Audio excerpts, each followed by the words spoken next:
Forgiveness doesn't mean what happened was okay. It doesn't mean you have to reconcile or forget or even pretend. It means you're choosing not to let someone else's actions run your brain anymore. Today, Suzette is going to help us understand why that choice is one of the most powerful acts of self-care there is, and how compassion literally shifts your brain chemistry.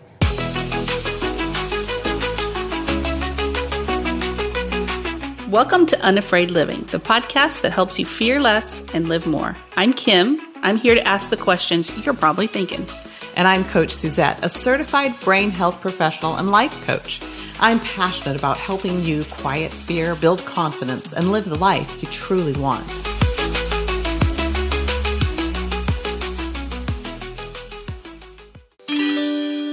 Hey friends, Suzette here, your brain health professional. If fear or anxiety has been ruining your life lately, our Unafraid course was built for you. The Unafraid course helps you retrain your brain to move out of fear and into resilience, one small shift at a time with proven, practical, and simple tools. Affordable options let you work at your own pace or join me in our private community, all for less than most therapy sessions. No more excuses. Be your own advocate and sign up for the course at unafraidcourse.com to start rewiring your brain today. Welcome to the Virtue Effect on the Brain series, episode number 8, and we're talking about forgiveness. Forgiveness. It's one of the hardest and most healing virtues. And it's not just spiritual or emotional, it is deeply neurological. So when we forgive, our brain shifts out of the threat mode, or maybe just out of the bitterness mode, and into healing. That's really interesting to me. You hear the stories of people who go to court for something and they end up forgiving the person that has wronged them. Yes.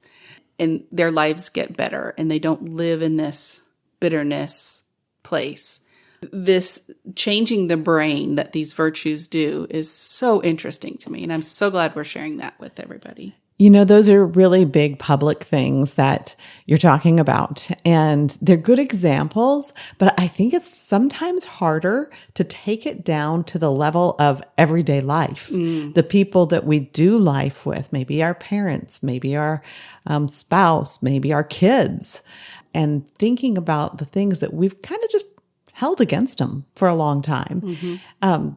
Yes, absolutely. The big ones do make a huge difference in our brain, but so do the small things. They say you are your worst self with the people you're closest to because you feel more comfortable, right? So it should go the other way too. You should be your most forgiving with these closest people. Right. Yes. Yes.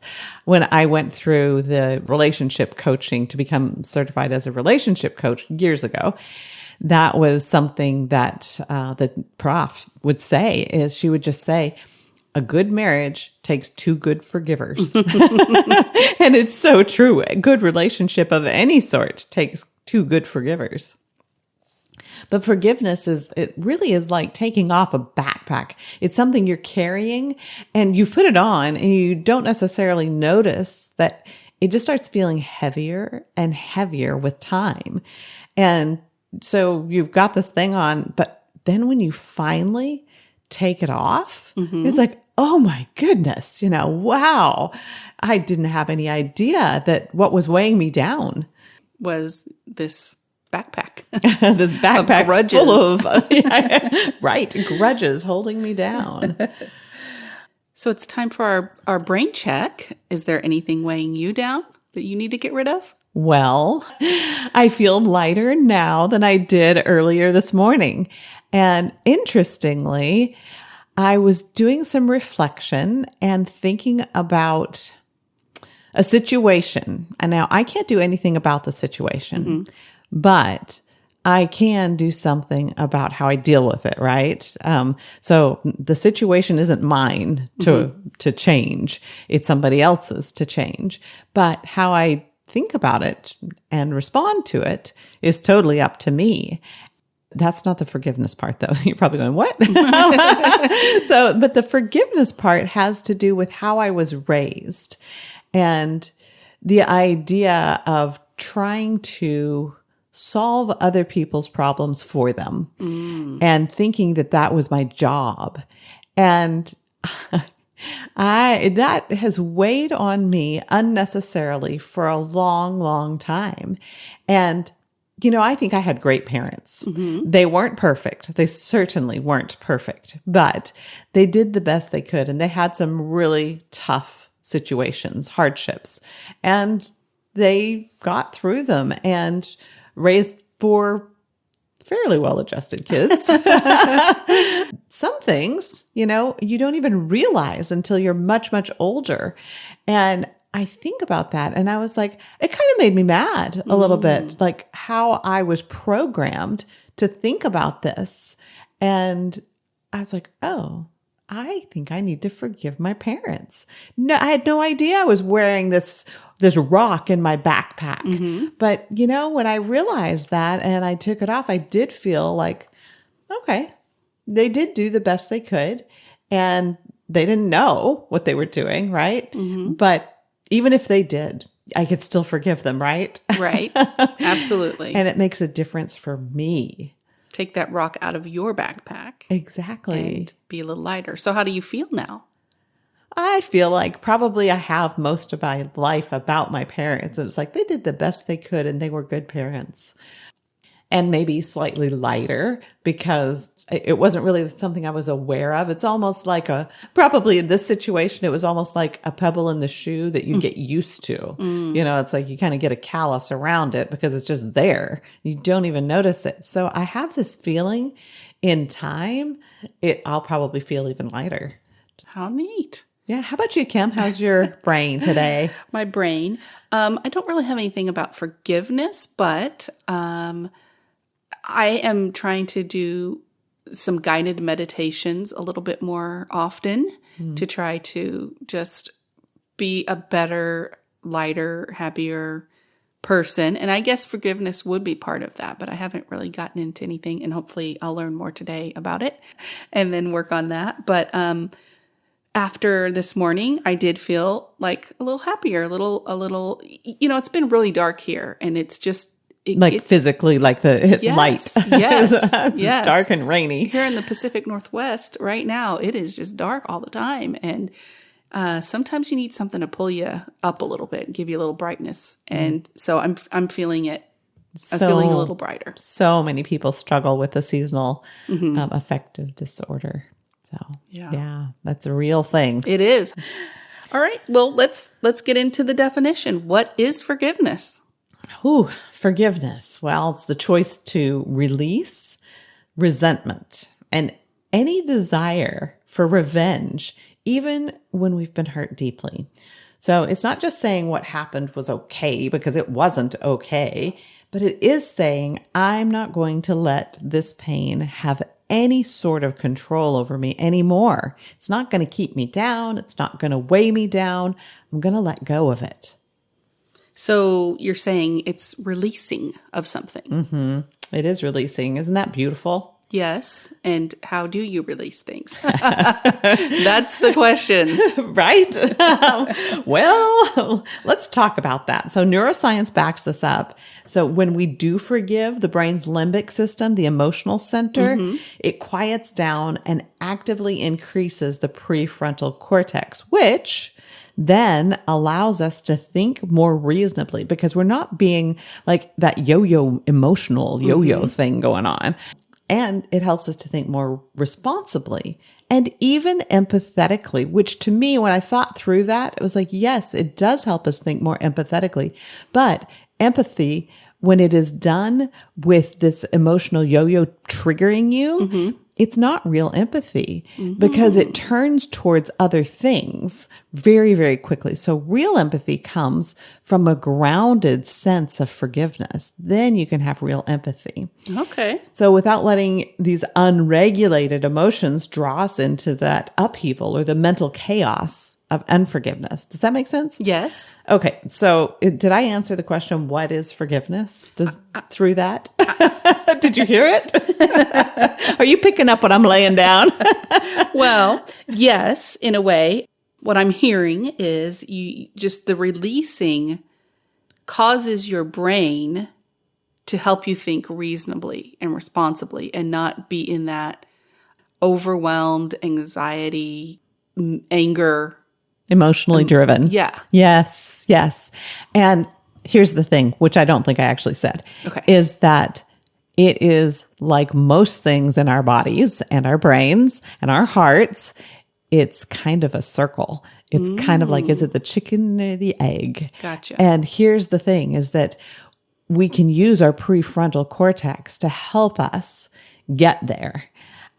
So by letting go, choosing, we have to make a choice to let it go. And then we're able to have these other responses that give us the ability to think responsibly and to be empathetic and reasonable. But we've got to make the choice to use our thinking brain instead of our emotional brain. Yeah, which is hard to switch from emotional brain to thinking brain. Because you are in that emotion and you are revving yourself up. Right? Yes, that is so true. But like even in the course, part of what we teach in the course is how to change your thought patterns. Because when you change your thought patterns, you change your emotional regulation. It does go both ways. Right. We actually start with heart-focused breathing because you got to calm down so that you can think clearly. Right. And yes, it just goes round and round. It sure does. and over and over. You know, because sometimes you can forgive and you get over it, and then something triggers you and you're right back there. So like you said, the practice is really what gives you that control and the help. Absolutely. I love that you use the word practice because we will never be perfect with this. But when we practice this over and over again, it does get so much easier to be able to choose the thinking part of our brain and not let the triggers happen so quickly. And you know what? We're human. We are going to be triggered sometimes, but when we are practicing this often with the easier things in life, when the tough things of life come, we've got the know-how. We already know how to play the scales. So when we need to play the symphony, we can because we've got the foundation already there. Does that make sense? Yes, absolutely. It's like creating a new habit. It's practice. It is. As long as you do it, then it just becomes a habit. So then it seems like it'd be the same way with forgiveness. If you're practicing it, it's kind of just a habit. It's what you do. It's who you become. Yes. And I think that you're really onto something there because it is a habit. It is how you become. But you're also growing that. So just like, you play the scales first and then the symphony, well, there's a lot of things in between, right? You got to play row, row, row your boat a million times. And then you might go on to for Elise. And then, so whenever you are growing this habit of forgiveness, if you can think of it as something that, okay, I might not be very good at it right now. I might be terrible at it. But if I will practice, it will be just like someone who is learning to play the piano and eventually plays a symphony. I think that's very encouraging. So thanks for sharing that. Sure. I'm absolutely not there yet, but I'm in the midst of practicing. I want to say I don't get triggered very often and angry, but it happens. Yeah, I would say I don't know if I'm very good at it because fortunately, right now, I haven't been in situations recently that were big triggers for me. And it's not until you get in those situations do you know if all this practice is going to stand up. Right. And I think it will. Yeah. From what I understand, your brain changes and it's always changing. So this neuroplasticity thing is happening when you're practicing. Absolutely. So you are creating new neural pathways the more that you practice. So it's harder for you to drive on a road. So let's just think about these neural pathways as being roads. And it's harder for you to drive on a really bumpy road that has lots of divots and bumps and, hasn't been taken care of than it is one that is smooth and paved and well maintained. And so we have to think about whenever we are creating a habit in our brain. We're using neuroplasticity to our benefit instead of letting it go crazy. And because neuroplasticity goes both ways, all it means really is that it's reshaping. So as long as we are going in the right direction, then when we build that smooth road, when there's one problem, it's not as big of a problem, right?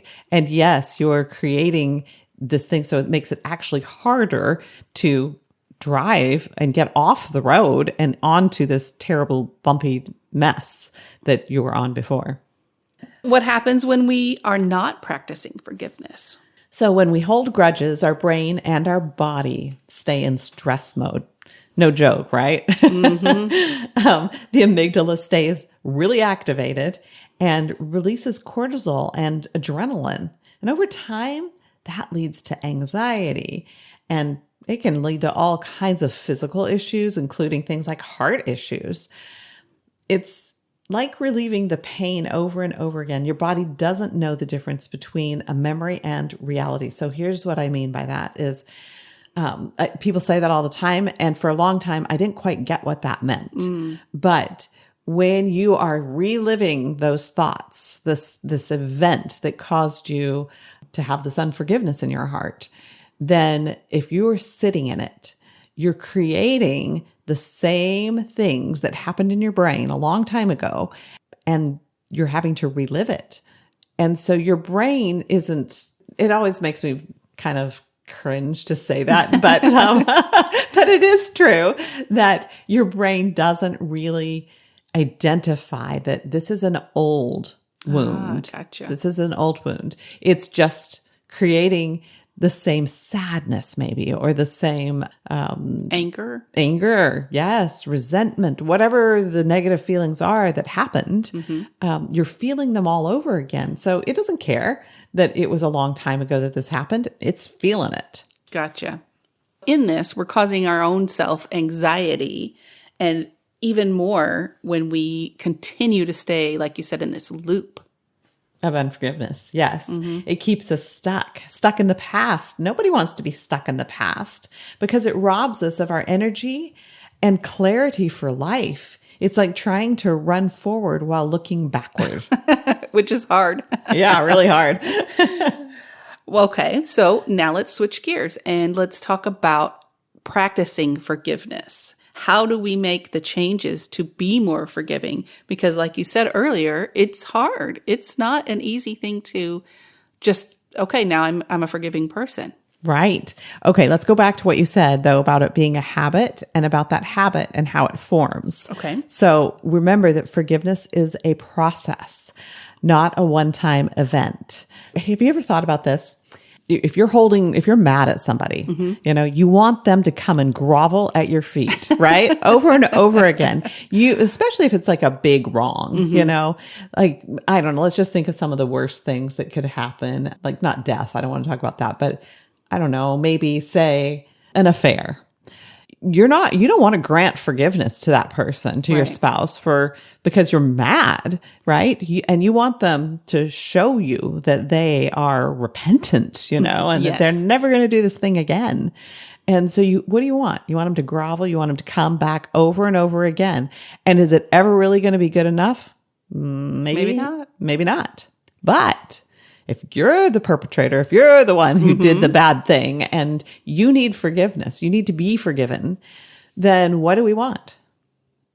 We want that person to say, okay, and trust you and believe you. And move on, right? Let's go on. I don't want to talk about that anymore. Yes. Right? Let's just go on. So it's this huge, huge difference between when we've been hurt and when someone has hurt us. Right. Right? It's much, much harder to just moving on quickly. Another thing about forgiveness is that people say you have to earn forgiveness, but really, how in the world would you ever earn forgiveness?